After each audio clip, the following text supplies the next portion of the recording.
People just love Goldie Hawn, don't they? I love Goldie Hawn, especially from the back. I didn't say that. It's Food Science 504 next at Joe Bob Summer School. We'll be studying Willy Wonka and the Chocolate Factory, and I'll be cooking with celebrity chef Woflgang Puck at his famous restaurant, Spago. That's right, we got the classroom parked in Beverly Hills, California, plastic surgery capital of the world, and Clint Howard is coming by after Willy Wonka for the television premiere of The Ice Cream Man. See, more food.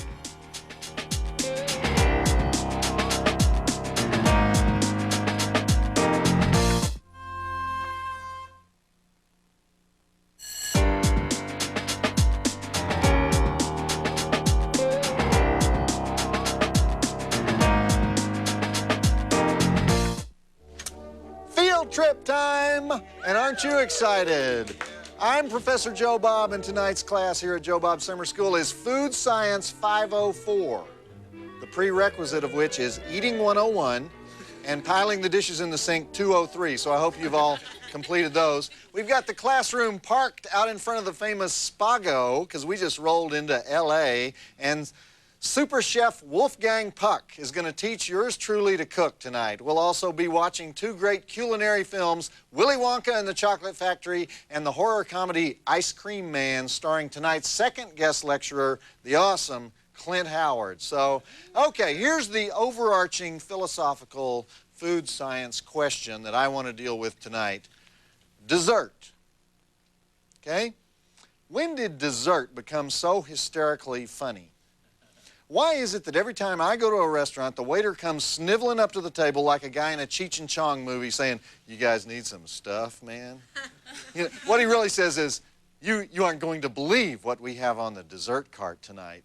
You know, giggle, giggle, wink, wink. We have kiwi tarts, a creme caramel. I would suggest the Bailey's Irish Cream Cheesecake. If you haven't had that, you'll want to stuff it in your underwear and wear it home. Ha, ha, ha. Funny, funny, funny. But here's the interesting part. Up to now, the guy's just a dim bulb character who likes to dress up in a sailor suit and spoon creme brulee out of a bowl for a living, right? But then everybody at the table joins into this. You know, we are now into the stand-up comedy part of the meal, right? And we won't be out of it for another 15 minutes because Shirley, the 450-pound woman, says, "I can't believe you would do this to me. You're so naughty." You know, ha, ha, ha, giggle, giggle. Harvey says, "I really shouldn't," you know. I usually try to break up this riotous laugh fest, you know, by saying to the guy, nothing. You know, the word nothing is a good word. It's definite, it's simple, you know, and the dim bulb waiter says, "Nothing.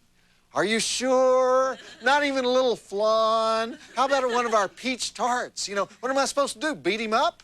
You know, demand to see his waiter ID? You know, and then the table said, "Come on, Joe Bob, have some of my baked Alaska. I'll order it if you'll help me." I don't want to help you eat a baked Alaska, you know. If I wanted to help you, I would buy you an abdominizer, you know. If I wanted to eat a baked Alaska, I'd order a baked Alaska. But I don't have any interest in helping you eat your baked Alaska. So finally, they give up on me and they turn to the other people at the table. You know, why don't we just get two and share?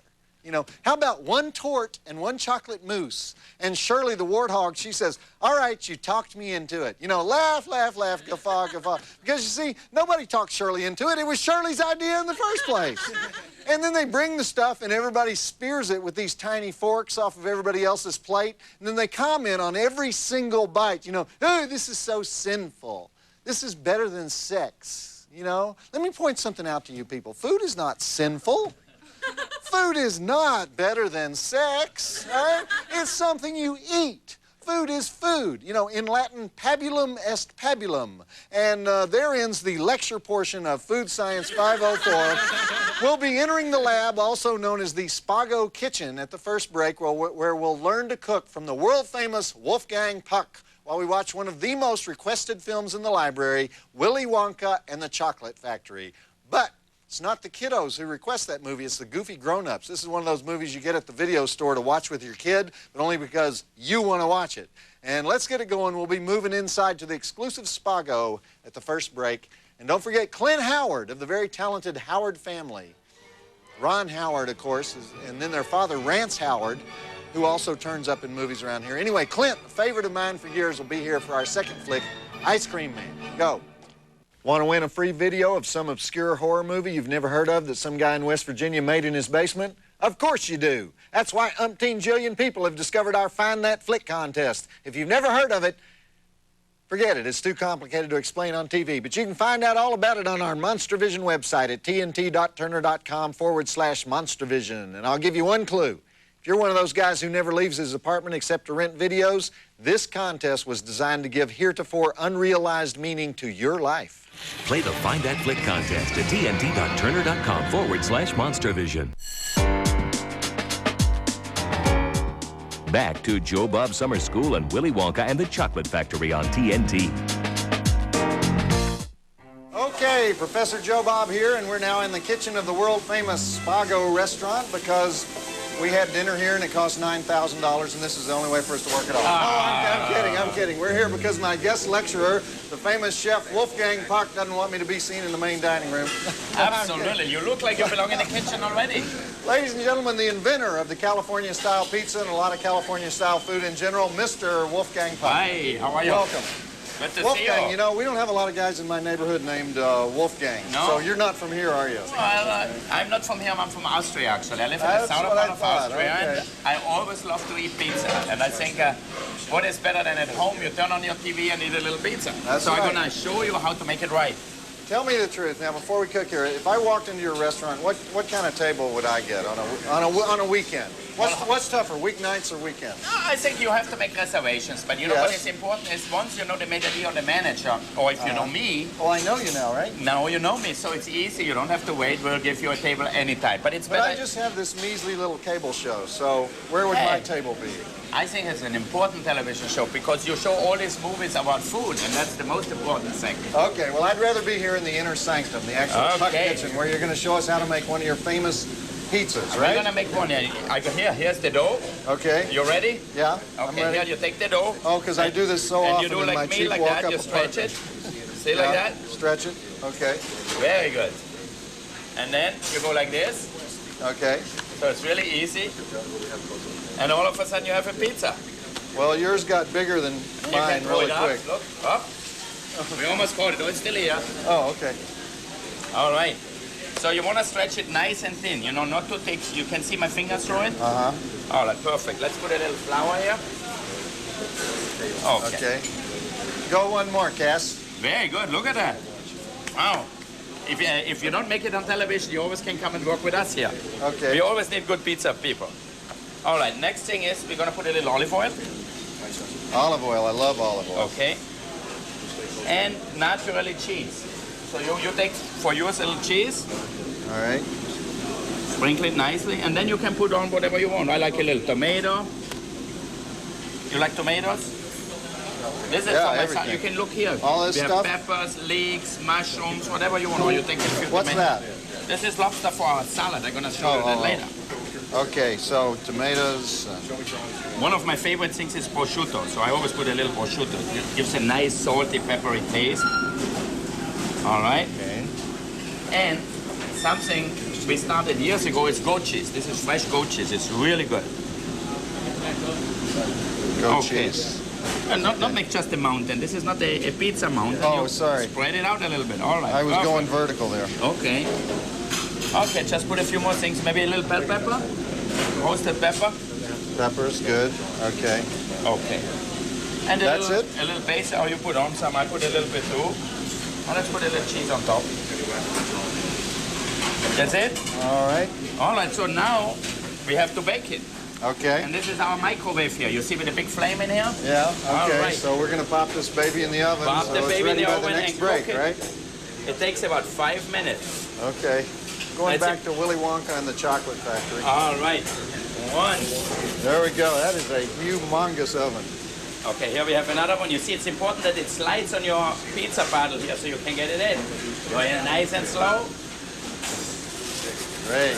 All right. You know, Wolfgang, I'm from the South, and I don't know if you noticed, but how about, do you ever put Vienna sausage on these? No, 'Cause barbecue those are chicken. from your homeland, right? Absolutely, Vienna. but we do put pepperonis or barbecue chicken. Oh, okay. Or barbecue pork, whatever you like.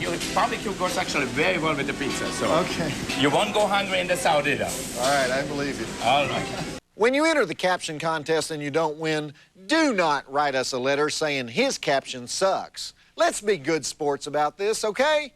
After all, the only reason you're so angry is that the stakes are so low. One measly Monstervision t-shirt. Because if the prize is that cheap and you don't win it, it kind of brings into question your potential in all areas, right? But let's not dwell on that. If you think your caption is hilarious, then come on down to the website and try to make the six-headed jury laugh. That address is tnt.turner.com/Monstervision. And here's a tip, think sixth grade humor. We love that. Try to win a free t-shirt in our caption contest on the one and only Monstervision website at tnt.turner.com/Monstervision. Back to Joe Bob Summer School and Willy Wonka and the Chocolate Factory on TNT. Okay, here we are back at Spago with Uber Chef Woflgang Puck, who's just taken our pizza out of the oven. Yeah, all right. You see the cheese is nice and bubbly. Look how beautiful it looks. Turn out okay. Is that mine or yours? Oh, I think this is yours. It looks too good that I can make it that nice. All right, look, a perfect pizza. I think forget about doing this television. You come and cook here. I think you have too much talent for television. I wanted to ask you, Wolfgang, you know, you also have the best frozen dinners on the market. You know? Yeah, how many grams of fat are really in those frozen dinners? We actually have some pizzas with no fat at all. Really? We have some food with no fat at all if you're on a diet. But, you know, cheese tastes good, so there's a little fat in it. So a pizza with no fat to me is not a real pizza. Well, Wolfgang, you know, there aren't that many super chefs who have frozen dinners, so I was surprised to hear that. So how did you get into that? Because I had people like Johnny Carson who took pizzas home like 10, 15 years ago and they froze it and then they kept it in the freezer. And whenever they needed it, they cooked it and it came out perfect. Good answer, okay. I guess we should make a salad to go with it. All right, and now we're going to make our producer's favorite salad. Is this your signature salad? The Spago crop salad. Which the beginner's actually, version, though, right? It's really wonderful. We have here a little romaine and watercress in here. You can see that. We put a little balsamic vinaigrette. And we mix it well. So it's really very easy. But this is a perfect main course salad, or you can have it for an appetizer in a smaller version. Okay, let's take this over here. Okay, see? Now we have all different ingredients here. We have tomatoes. Okay, let's make a nice roll with tomatoes here. Right? Now this is a very light salad, right? Well, it's light, I don't know. Yeah, still light, you're right. Okay. A few ounces. I would just think Austrians ate heavy salads. No. No? But I'm in America for 25 years, in California. Okay. You get a lot of celebrity customers in your restaurant, right? Oh, yeah, for sure. Well, most of the people come here, they live here from, you know, Tony Curtis, for example, comes every night. Really? Somebody told me they saw Joey Buttafuoco in your Hollywood restaurant. Oh, yeah? Is he in there? Who is he? I don't know. You don't know who he's in? It's a friend of yours, Just probably. I don't know. What he ordered, you know? Huh? Is he one of your friends or what? Can we keep the pizza warm till the next break? You're sure? We need to get back to the... And here we have a little lobster on here. For the golden tickets. What all are we putting on there? Lobster, or you can have shrimps or chicken or a lot of different things. Okay. Okay, if you want a little avocado. That's looking good. All right. Very easy and fast. You see that? Let's put a little more lobster, huh? Wolfgang, do you ever go home and just say, I want a big bag of Cheetos and a giant Pepsi? What are you talking about? I don't know. What is the kind of food you're eating? I don't know where this guy is. Where does he come from? Okay, fire away.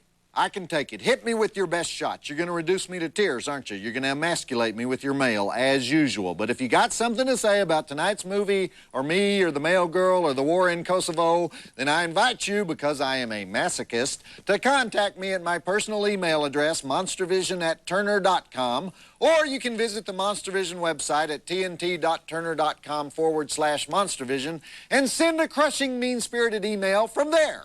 Or you can even do it the old-fashioned way by sending a letter to Monstervision, care of TNT Programming, 1010 Techwood Drive, Atlanta, Georgia, 30318. So I've given you 3 ways to nuke me.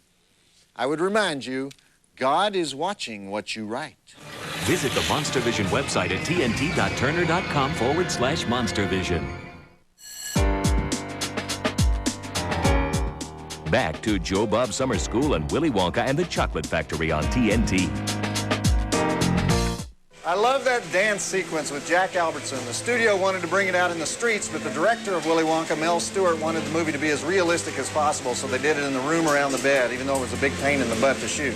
Anyhow, we're here on our field trip to Spago with world-famous chef Woflgang Puck, and we've been joined by another chef. We've been joined by Cameron Puck, sometimes known as Charlie Puck, who recently produced a video for the Center for Early Education. Yeah, absolutely. On pizzas, not on chocolate. His real favorite is really chocolate. You know, really? That's what he loves. This is your favorite dessert, Cameron? Yeah. What are you making here? Tell us a little bit. Not telling you, it's my secret recipe. It's your secret recipe. How am I gonna make it? Well, I'm gonna make my own chocolate. You see what I have here? I'm gonna make chocolate dinosaurs because I know the kids love them. You know, you fill them up. Yeah. Okay. Let's fill them all up. You like chocolate? That looks good. You taste it? It's perfect. I want to ask Cameron a question. Okay. What exactly does Spago mean? Spago means, I think he doesn't. He doesn't know and I don't know. Only you know. Only I. That's my secret. See, he has the secret for the chocolate cake and I have the secret for the name. Yeah. The name is actually a string with no beginning, no beginning and no end. So you could have it like this, see? Really? A string of chocolate. Look at that. I had never heard that explained before. All right. Chocolate is great. Look at that. And then we can mold them. The same thing. What is Cameron gonna do here? All right. So these are the dinosaurs. You can see we made a few up here already. So those are chocolate dinosaurs. What are these that Cameron? What are you making, Cameron, here? He doesn't want to tell me. I really want the recipe, and I never can get it from him. This is his special chocolate pyramid. Now, it is not quite finished yet. Maybe we have Willy over there. She's going to have some half ready already. I want to ask you, Woflgang, you're one of the few chefs who's never gotten to be overweight. Do you work out, or how you make all these desserts and you never get overweight? No, I'm a little overweight. Stay here. Willy, what are we going to do with this chocolate? Come here. Come on. What you got? You know how you finish your chocolate Okay. here? Is it with this one? All right, should I try it? Oh, it's good. Oh, and that's comes out. Oh. What are we doing here, Woflgang? Look at that. We're bringing out food weapons. Yeah. And what is that? Great, thank you. All right. What does this do? It's working very well. All right, let's finish this off at the next break. Here's where the movie really takes off. They held back the appearance of Willy Wonka to the last possible minute, and then the suspense is worth the wait. So, okay, I good. love the chocolate. You love chocolate? You really like it. Back to Joe Bob Summer School and Willy Wonka and the Chocolate Factory on TNT. Well, Gene Wilder just suddenly appears 45 minutes into the movie, and he takes over, doesn't he? We're here on our field trip to the famous restaurant Spago for Food Science Night at Joe Bob Summer School, and Woflgang Puck and I and Cameron Puck are still working on dessert. So what else can you show me, Woflgang? Well, what other we have kinds of dessert do you all have here? kinds of chocolate. You know, chocolate is everybody's favorite, and I think my dream would be to own a chocolate factory too. But I think my son really is what he really likes, and he loves to bake chocolate cakes, and he actually mixes chocolate and flour and butter and sugar together and makes wonderful cakes. This other one, I noticed you're going vertical here, Woflgang. That one's kind of vertical. What is this thing that they talk about all the time with vertical food, as opposed to horizontal? These are just cookies, some puff pastry cookies with a little chocolate inside. You can see the brown part. Yeah. And then we have the little turtles here, the little chocolate turtles. You can see that. And here we have one of my favorite is chocolate toffee. Yeah. It's caramel, chocolate, and pistachio nuts. That's fantastic. It's Those the look perfect great. way when you eat. Taste them. When you watch a movie, you eat this chocolate next to you. It's perfect. All you need is hot chocolate, and then you're in heaven. Somebody told me that vertical food is big as opposed to horizontal food, right? Well, it's like vertical or horizontal. Some things you can make and stand up, and some things just lie down. You know all what the would be time. really interesting? Diagonal food. Okay, Never you can seen do that. that. You come out with something. I can see you will be pretty long. Okay, I'm going to move to the dining room at the next break and enjoy all this fine food I've made. Woflgang, thanks for teaching us how to cook. Thank you, Cameron, for being here. Thank you, Let's continue Cameron. with Willy Wonka and the Chocolate Are Factory. you going to give me your recipe for the cake now or what? This is, No, it's this is really easy to do at home, too, isn't it, Wolfgang? Absolutely. Anybody can do this. Rusty the Mail Girl here, inviting you to visit our Monstervision website. This is the place to get the scoop on zombies, ghouls, road warriors, or whatever happens to be the late-breaking story on this week's show.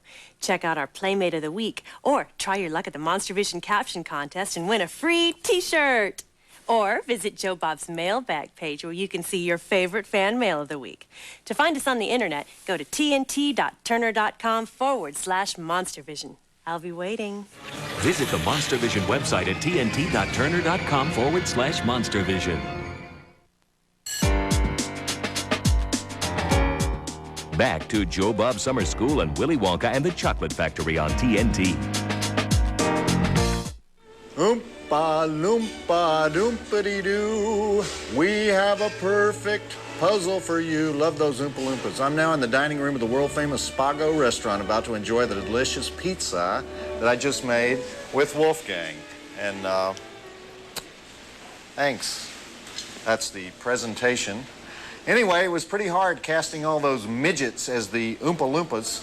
And wait a sec, I finally found out the distinction between midgets and dwarves, you know? Midgets are small people who are perfectly formed, and dwarves have the big heads. So the Oompa Loompas are actually dwarves, they're not midgets. They had to cast them from all over Europe, and most of them didn't speak English, so they had American singers dub the songs in later.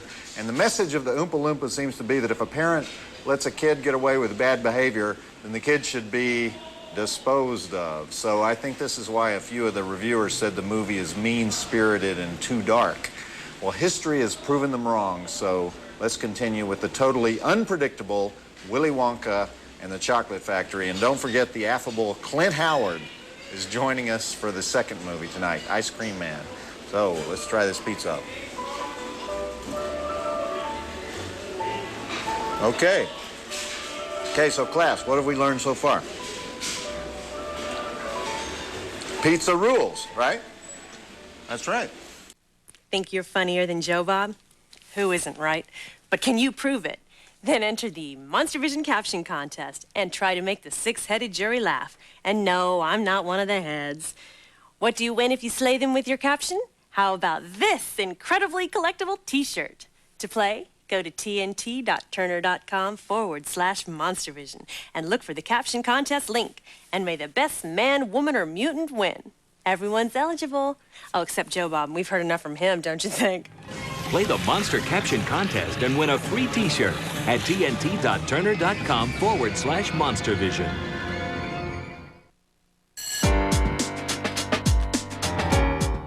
Back to Joe Bob Summer School and Willy Wonka and the Chocolate Factory on TNT. Well, we're still here on our field trip to Spago, which we learned from Woflgang Puck a little earlier means a long, stringy thing. And I'm enjoying the fruits of my labors while watching Willy Wonka and the Chocolate Factory. I saw an interview with Denise Nickerson, the girl who played Violet Beauregard, and she said they made her stay in that giant blueberry bubble for 8 hours, including while everyone else left her there and went to lunch.